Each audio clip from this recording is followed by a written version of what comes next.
Thank you, Rod. Now, given the input from all three sources, community engagement sessions, public opinion poll, and from the needs assessment, the committee met last Wednesday and came to this conclusion that the best plan for the future of our schools is something that's going to create long-term value and something that's going to be embraced and supported by the community. Therefore, the plan needs to be, as Rod just said, implemented in phases, with phase one potentially being sales tax as a funding source. And if the community does support the phase one, then the school district will re-engage another committee of the community for phase two in 2 to 5 years that could possibly be funded by maybe a property tax referendum. That would be phase two. But in summary, given all the information that we've received to date, we meaning the committee, the school district must first complete phase one successfully.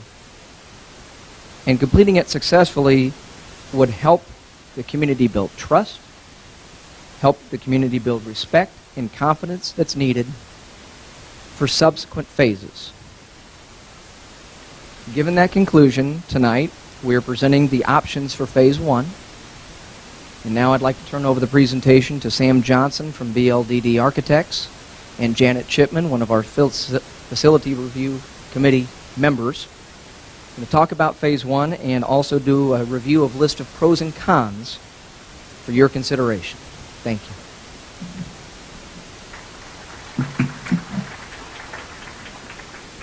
Thank you, Mike. All right. Well, given the input that we've received over these various meetings and the decision made by the Facilitation Committee last Wednesday, we really have to sharpen our focus. And so the next task that's in front of us is to understand how to identify what could become phase one of a larger and more successful master plan. So I'd like to begin by reviewing just how we got where we are, especially for those of you who have not been to any of the previous meetings. The Facilitation Committee started by brainstorming 21 different options. They identified all the possibilities that a reasonable person would think of, and then they vetted them, the strengths and the weaknesses, and culled them to 11 master plan scenarios. Those 11 master plan scenarios were presented at Community Engagement Session number 3, and you gave us your input on them.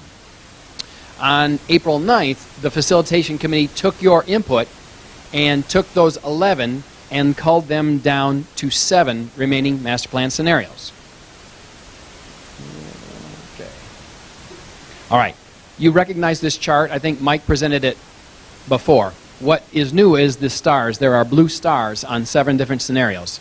These are the 7 scenarios that the Facilitation Committee decided to continue investigating. And here's how they made that decision. They chose the 4 that had the highest grades from your community engagement session review comments. They also chose to keep the status quo. We always want to keep the status quo because if something that's being proposed doesn't provide a higher benefit than the status quo, then just keep doing the status quo. So we always carry it on through all of our analysis. They also chose to select scenario 3 because scenario 3 remodels all the existing facilities, keeps them, as the public opinion survey showed, resonated with members of the community. And they kept scenario 4 largely on our recommendation. We had done a preliminary cost-benefit analysis and recognized that if we changed out the new high school component of scenario 4 with a remodeled component, that it would score highly in a cost-benefit analysis. Speaking of a cost-benefit analysis, that's the next thing we did. This is the results of the cost-benefit analysis of the final 7 scenarios. Let me tell you what's involved in that analysis. First of all, we want to understand the long-term cost implications for any master plan scenario.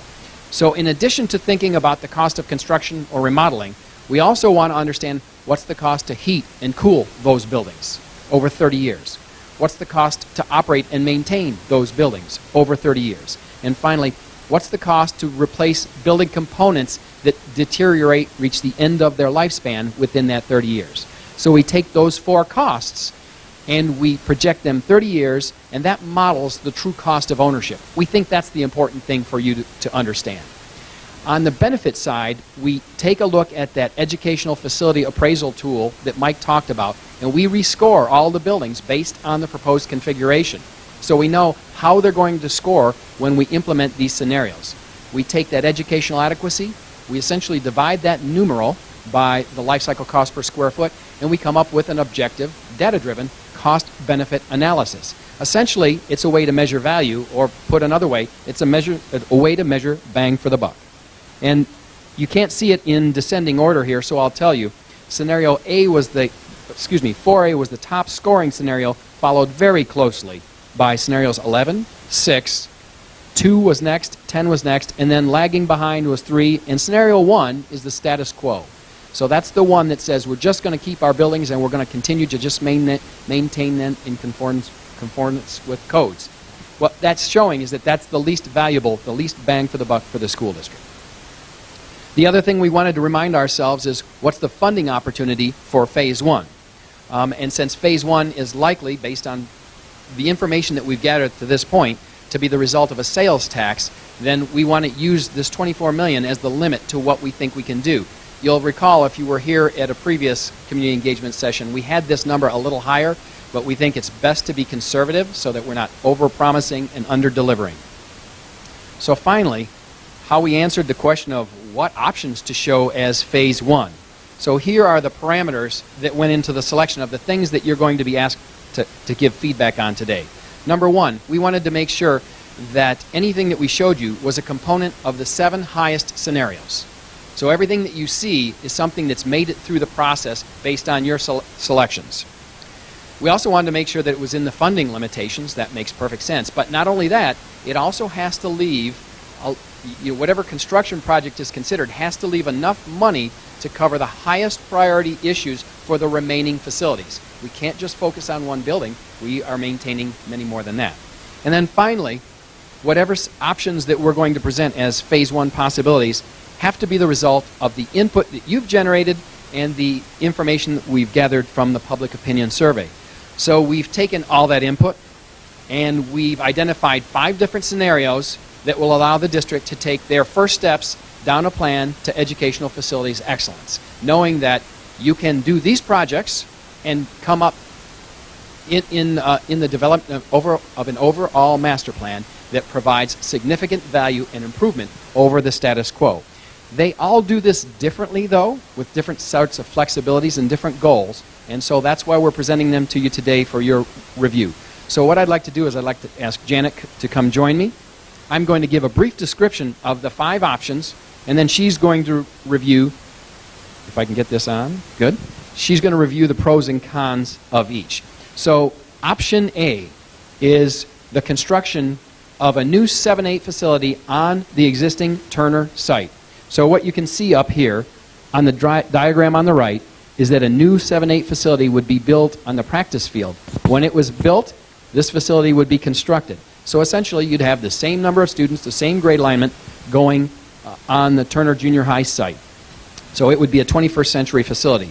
What you're also going to notice is that the cost is $22.5 million, which leaves about $1.5 million to address priority A needs throughout the remainder of the district. And there is 1.7 worth of priority A needs. So that almost gets us where we need to be. One of the other things that is important to note is that this option is a part of scenario number 10. It's not too flexible, but if you think scenario 10 is the smartest decision for the school district, then this is a good option for you for Phase 1. So if we would look at some of the pros and cons, and I want to first of all say from the very start that there might be some that we have missed, and that's why your participation in this process is so important. But from our committee meetings, we saw as some of the pros for this option, it benefits the entire community. And what we mean by that is the students coming up, as they reach those grade levels, would all benefit from that. No site acquisition is required. We feel like the location of Turner is a very visible, centrally located place, and construction would be minimal to disrupting the educational process of the students in the current building. When we look at the con size, one of the things is how strongly do we support a 6 through 8 center? And we saw that results, from the phone survey as well. This is at the higher end of cost, and again, you saw that it was in one scenario. Okay, so that's option A. Option B is related in that it's also addressing Turner Junior High, except instead of building new, this is renovating the facility, a comprehensive renovation, an extreme makeover. This is both a heart and lung transplant and a face plant. The building, when it's complete, will look and feel new. One of the benefits that you can see that Janet will talk about is it's got a lower first cost, which means that over $9 million can be used to address the issues at the remaining facilities. It's still, just like its predecessor, option A, it's limited in terms of its scenario. It's only a component currently, scenario number 10. So when we look at these pros and cons, and some of these have already been addressed, so I'm not going to be repetitious with that. But I do want to point out what Sam has already said, lowest cost benefit. It, like option A, is an improvement over the status quo. Again, dealing with where are we going with 6 through 8 is how important. And again, with this one, some perhaps disruption of the educational process because we're renovating and adding on while we still have school in this facility. Very good. Option C now. C is the last one that also deals with the Turner Junior High School site. C is a comprehensive renovation in addition to the Turner existing school to turn it into a 6-8 facility. Again, taking the information from the public opinion survey, this is something that sounds like ought to be investigated. So just like the previous option, the existing building would again have a heart and lung transplant completely reinvented, and there would be a new 6th grade center, so it would be it would look and feel for all intents and purposes as a new 6 through 8 facility. The cost is at $21.6 million, which leaves something like $2.4 for the remaining facilities, and remember, $1.7 is what we need for the highest issues for all the remaining facilities, so it leaves enough money to start whittling down the list for the rest of the needs. One of the benefits of this, and I don't mean to steal your thunder, but it's more flexible. In other words, option C is a part of scenarios 11, 4, 3, and 2. So it's a part of the 2 highest performing scenarios, the 4th highest and the 6th highest. So looking at the pros, first I'd like to talk a little bit maybe from some educational benefits. Having a 6th, 7th, and 8th center, we might increase our parental involvement because we have those students for a longer period of time. It might open some new opportunities for differentiated instruction, for more special services for students. So that's something to think about. Once again, though, benefit to the entire community because students would go through this renovated additional facility. Collaboration by adding that other year to the building.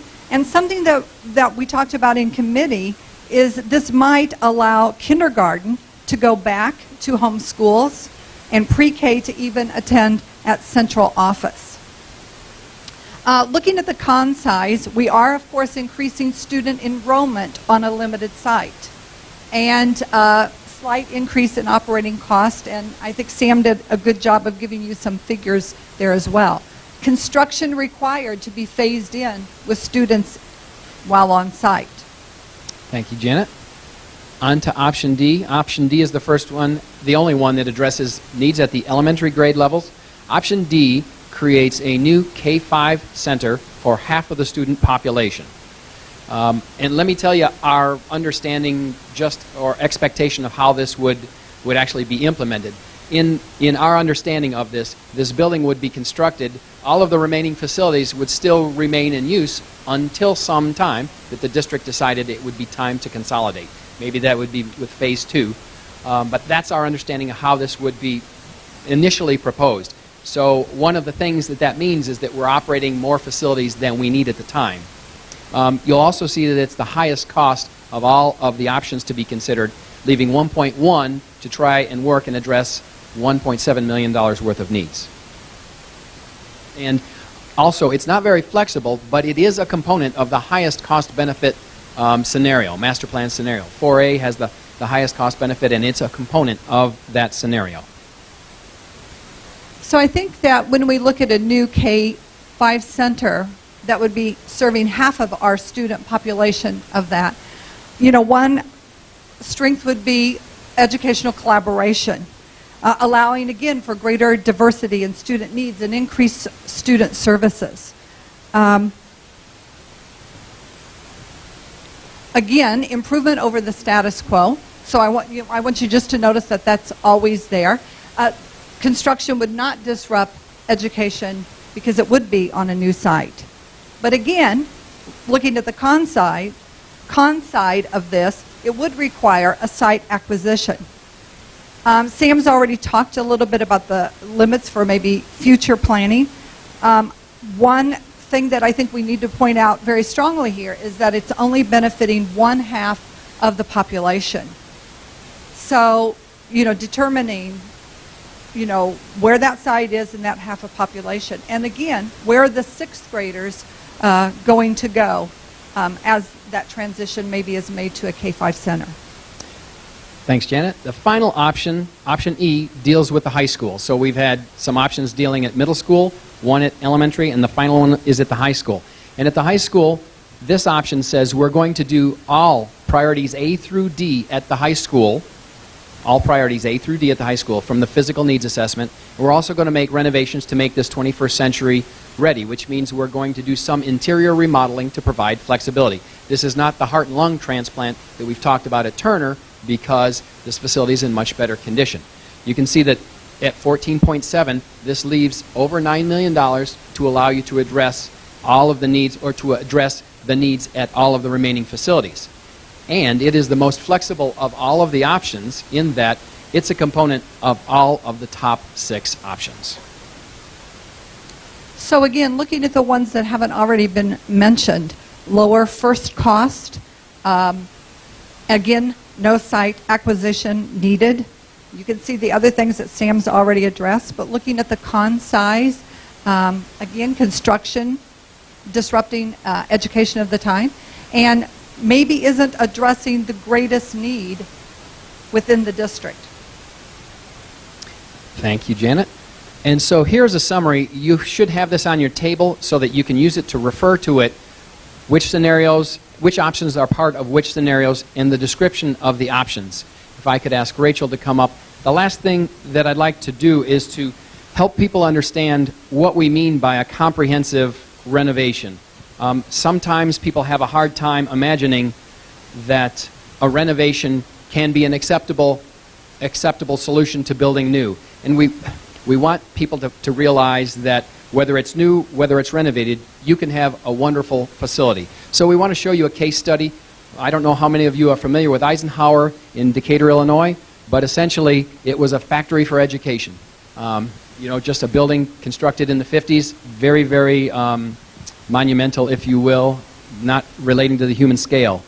After renovation, this is a picture of the same area of the building. It's completely reinvented. It's now a celebration of education. The interior corridors were made to make sure that we had sufficient traffic flow, but now they're made to inspire and engage students. Again, a picture of the same space. This is the Information Commons, a modern invention of the library. The books and the stacks are upstairs, and it's a multi-purpose room down below.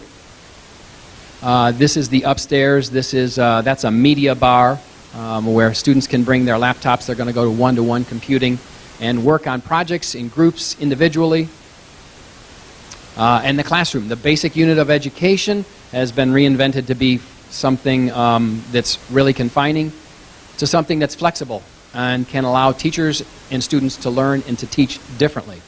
And then finally, all other areas of the building, like the auditorium, have similar renovations, allowing them to turn into new space with new functionality. So we all understand that new is wonderful. Renovation can be similarly successful. And we wanted to make sure that you had a chance to see that before you did your work. And so now it's time to let us start to hear from you. So what we're going to do